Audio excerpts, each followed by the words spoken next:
Welcome back to another episode of the Fantasy Six Pack.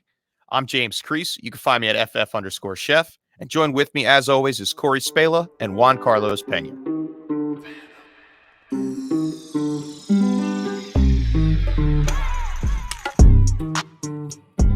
For those of you that are joining us for the first time, hit that like and subscribe button to be notified for everything fantasy intervention on our YouTube channel. Most recently, we released a 2-round mock draft along with our first 6 buys for the 2021 season. Today, we will complete our first buy and sell case study with 6 more fantasy market buys. So without further ado, let's crack open the 4th edition of this fantasy market case study and let the buying begin. And I'm going to kick it right off with the wide receiver from the Chicago Bears in Darnell Mooney. Mooney was one of the biggest surprises coming out of the 5th round in the 2020 NFL draft. He was a great fill-in player off of waivers this past season as he splashed a few weeks in some good matchups.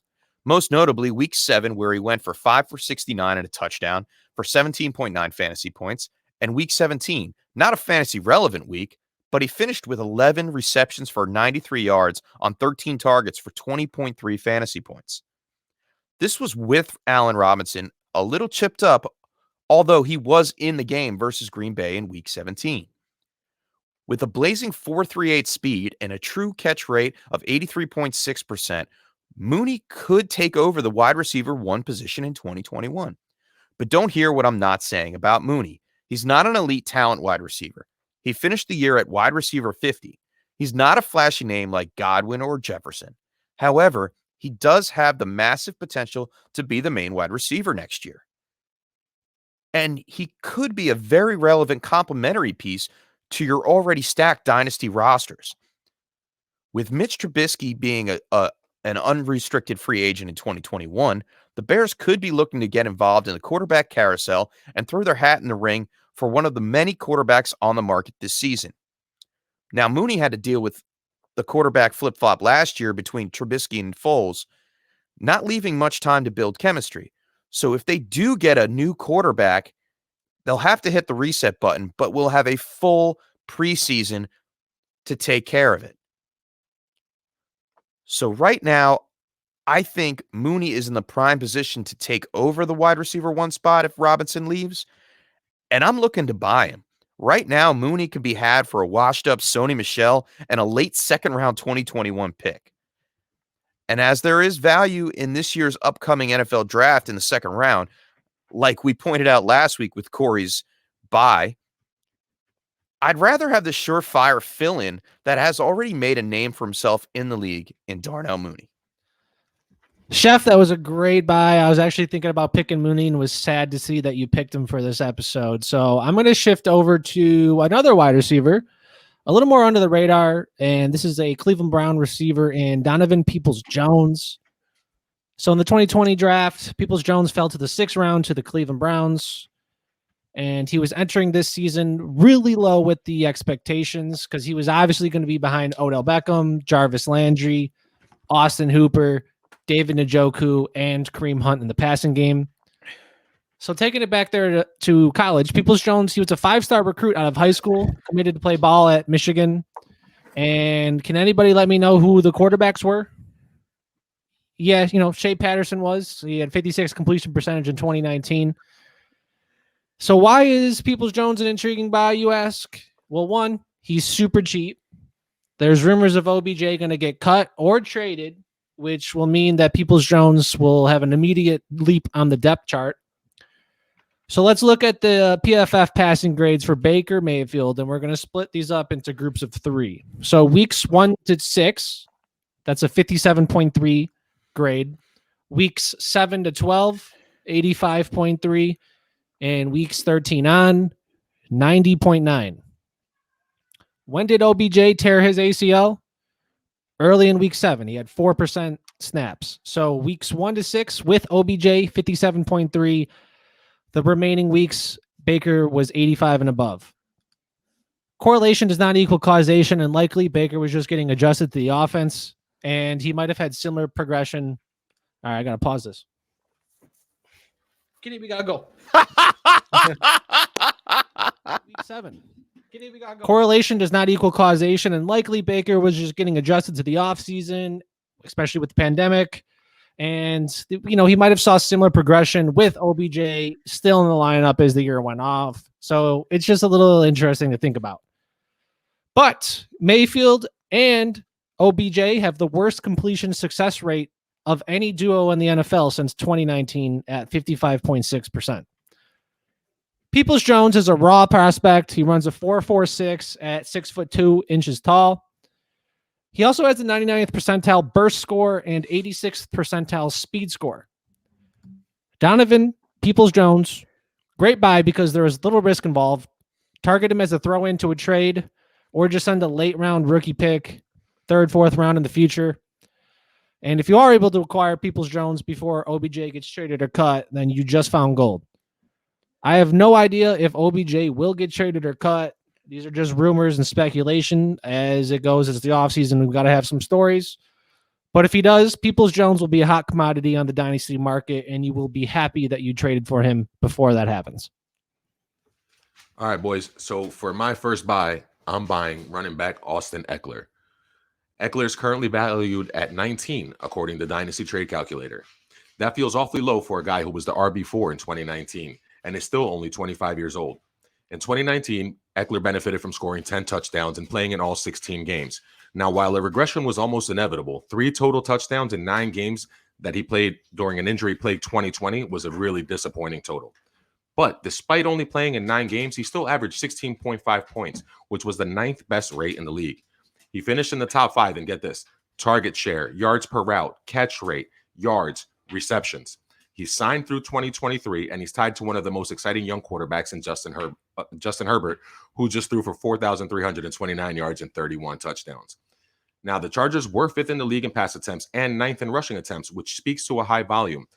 But they did just rank 21st in the league in red zone efficiency, which explains some of that touchdown regression. So take advantage of the low price tag and trade for him while the price is low. Kareem Hunt, who is also 25 and coming off a good year, finished as the RB8 in weeks 1 through 16 during the fantasy season. Now, Hunt alone doesn't get you Ekeler. However, if you add in a mid to late second, specifically the 207, which is valued at 5.3, and Hunt, who's valued at 13.6, that package can get you a potentially top 5 running back for 2021 through 2023 with the Chargers. And I'm not usually all about buying Chicago Bears, but apparently there are a few I like in this upcoming season because I'm going right back to the Chicago well here. Guys, Cole Kmet is definitely one that I am trying to get my hands on, especially in tight end premium leagues before the 2021 season free agency opens on March 17th. In Kmet's junior year at Notre Dame, he caught 43 receptions for 515 yards and 6 touchdowns. That was only in 10 games played, and deservedly was the first tight end drafted in the 2020 NFL draft. He started out competing with 6 other tight ends in 2020, names like Adam Shaheen, Trey Burton, and Jimmy Graham, to name a few. As he did rise in the depth chart due to roster moves in the offseason, he couldn't supplant the veteran Jimmy Graham totally in his first year. However, he did manage to carve himself out a role as a rookie, catching 28 receptions for 243 yards and 2 touchdowns. But that's not why I'm buying Kmet. In 2020, we saw the Bears quarterbacks together, Nick Foles and Mitch Trubisky, target the tight end position 120 times. That leads me to believe that it's more of a Matt Nagy offense that is creating those targets. 76 went to Graham, 44 went to Kmet. Now, Graham finished the season just outside the top 12, posting 50 receptions on 456 yards and 8 touchdowns. If we were to combine both tight end stat lines, it equates to a 207.9 fantasy point year. That would have been good for tight end 3 last season. Right behind Waller, the baller? Yeah. With the 34-year-old Graham being an unrestricted free agent this season, I think Cole Kmet should step in as the primary receiving tight end in 2021, with possibly an upgrade at quarterback as well. The best part is Kmet can be had on the cheap as of right now. Try passing off maybe an older vet, say Zach Ertz, or a handcuff running back in Tony Pollard, to get your hands on this young tight end with a bright future in Kmet. Chef, I love that. And just like Mooney, a little upset that you took Kmet here. Like another guy I was eyeing for this video. So since you took a tight end, I'm going to bring in another tight end. I'm going to go with Donald Parham. I don't know if you guys know what this guy is. He was the Chargers. Simply put, Parham should not be left on any Ooh, that was rough, Chef. Should not be left on a dynasty. Simply put. Oh, dude, bro. Start over, bro. I'm getting my zone. Simply put, Parham should not be left on any dynasty waiver wires, and he absolutely needs to be rostered. If he is not already there, you got to go get him. You know, if he is on your waiver wire, put a bid in. Not even a bid. Maybe go free with it. Who knows? Whatever. Hunter Henry is expected to leave the Chargers during free agency, and the next man up will be Parham. So something interesting is that Herbert targeted his tight ends 130 times in 2020. But Parham, he only had 10 receptions on the year, 20 targets. 3 of those receptions, they went for touchdowns. He averaged 15.9 yards per catch, a very, very, very small sample size. But he had more yards per catch than Mike Williams. Now, keep in mind, he did not have any monstrous game. Parham's long catch was 26 yards, so those numbers are not inflated at all. 35% of his targets were in the red zone, and in his final 2 games when Hunter Henry was out, Parham put up 5 receptions, 84 yards, and a touchdown, 2 receptions, and 3 receptions in the 2 games. Definitely not exciting stuff, but it is intriguing. Again, Parham is a very, very small sample size, but what falls within it is very intriguing. There are people out there claiming Chargers will take Kyle Pitts. I expect the Chargers to kind of do the right thing and select an offensive lineman to protect their franchise quarterback. Or I guess defense, whatever they decide to do. They're definitely not going Kyle Pitts there. This makes Parham a huge dynasty buy. Another zero-risk investment to position your team for future success. So for my next buy, I'm going with Nyheim Hines.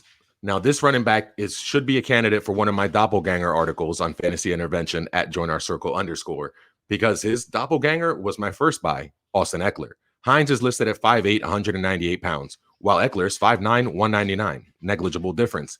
Both backs are uber agile, as we've seen the Hines celebrations and Eckler on Hard Knocks jumping over the dummies.